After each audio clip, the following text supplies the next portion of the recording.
Hello and welcome back to Cello from the Beginning. This is Slurs on D, part 1 of 2. If you have not already viewed and completed Intro to Slurs on D, you'll want to go back and do that now because we'll be applying the technique that we learned and practiced there in these next two videos. So you have in the description sheet music to print out or display that we'll be using for this lesson and for the next lesson. And of course, there's also a link to Sound Slice if you prefer to practice in that fashion.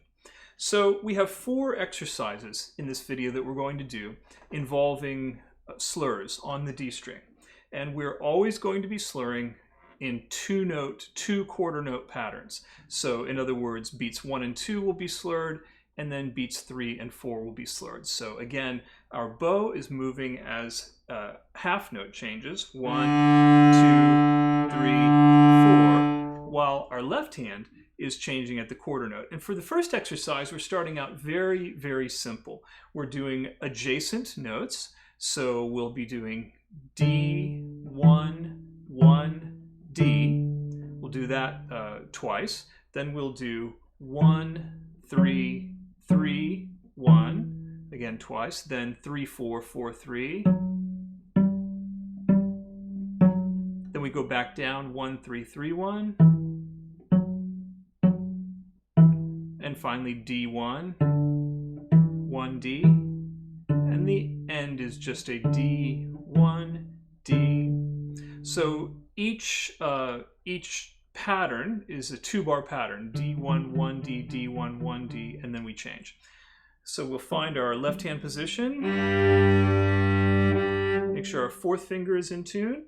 We have good curved fingers playing on the fingertip. We need to start at the frog. Don't start out in the middle or you'll run out of bow. So we're starting at the frog, and here we go.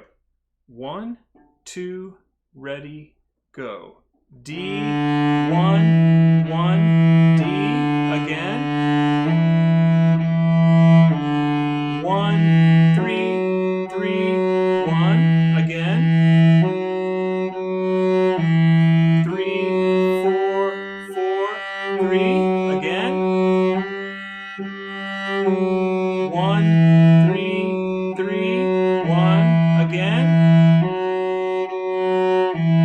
D, 1, 1, D, D, 1, D, and stop. All right, that's exercise 1.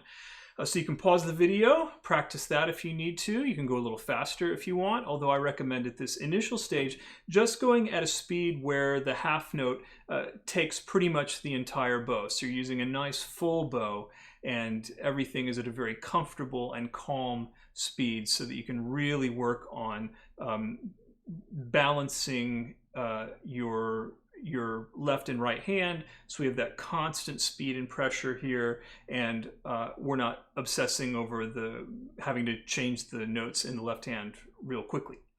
All right, let's look at exercise 2.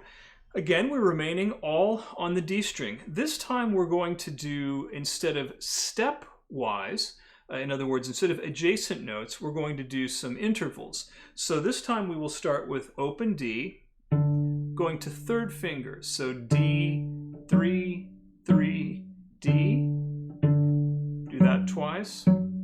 Then D4.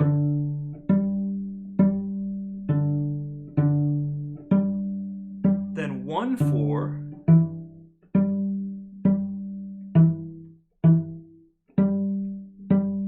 Then D3.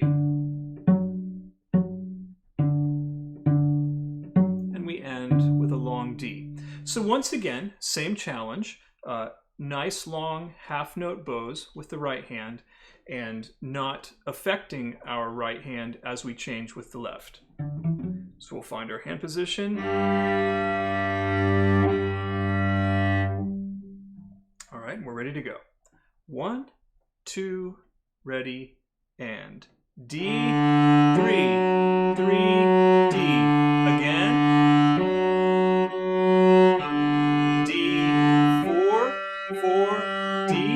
Again.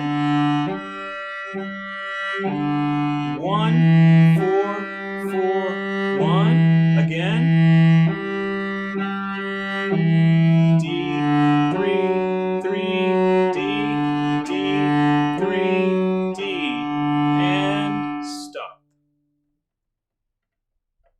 right, so that one is just a little trickier in the left hand because we're going back and forth between those open strings and fingered notes where we have to be careful not to let our hand move around. But again, our right hand technique should be exactly the same because we're just bowing smooth, long, even half notes. All right, let's look at number 3 when you're ready. This one is also intervals, but instead of changing every 2 measures, the intervals change every measure, and instead of going up and down like this, we're going to change every note. So D3, D3, D4, D4, 1, 4, 1, 4, D3, D3, pretty much the same thing again. D3, D4, D4, 1, 4, 1, 4, and the ending D3, D. So just a little more involved in the left hand. Nothing dramatic, but we're just changing on every quarter note. Same technique in the right. So let's find our hand position. All right. Ready at the frog. 1, 2, ready, play. D3, D4, 1, 4, D3, D3, D4, 1, 4, D3, long, D, off. All right, when you've got that one, you're ready to go on to exercise 4. Now, exercise 4, we're going back to our stepwise or scalar motion, but we're going to be going further, and we won't repeat our patterns so much. So we're just going to really be going up and down the first 4 notes of the D major scale. So we have D, 1, 3, 4, 4, 3, 1, D, D, 1, 3, 4, 4, 3, 1, D. Now notice there's a change in the second line at bar 5. Now we go D, 3, 1, 4. A little bit of a finger twister. D, 3, 1, 4. Now come down the scale. 4, 3, 1, D, D, 3, 1, 4, 4, 3, 1, D. So that second measure of each pair remains the same, just the descending scale. In the first 2 pairs, we have the ascending scale, and then in the second 2 pairs, we have the arpeggiated scale, just like that. Okay, so let's find our position. Always good to check. Ready to start at the frog. Nice, long half note bows, where we don't allow the left hand to influence our right hand at all. 1, 2, ready, play. D, 1, 3, 4, 4, 3, 1, D. Again.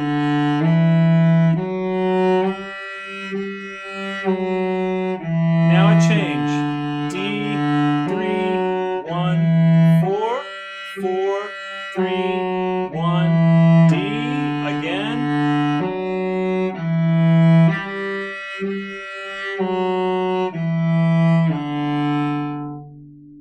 And as always, I am making sure to not play single fingers, but to put groups of fingers down. For example, as I'm doing that arpeggio, I'm not going D, 3, 1, 4 with all these fingers flying loose, but D, 1, 2, 3, 1, 2, 3, 4. And as I come down, just peeling fingers off and staying nice and close right over my string, not letting my fingers fly. All right, when you have practiced these 4 exercises, you're comfortable with them, you feel like you've got smooth half note bows, and you're smooth across these finger changes, you're ready to go on to the more difficult half, exercises 5 through 8, in the next video. We'll see you there.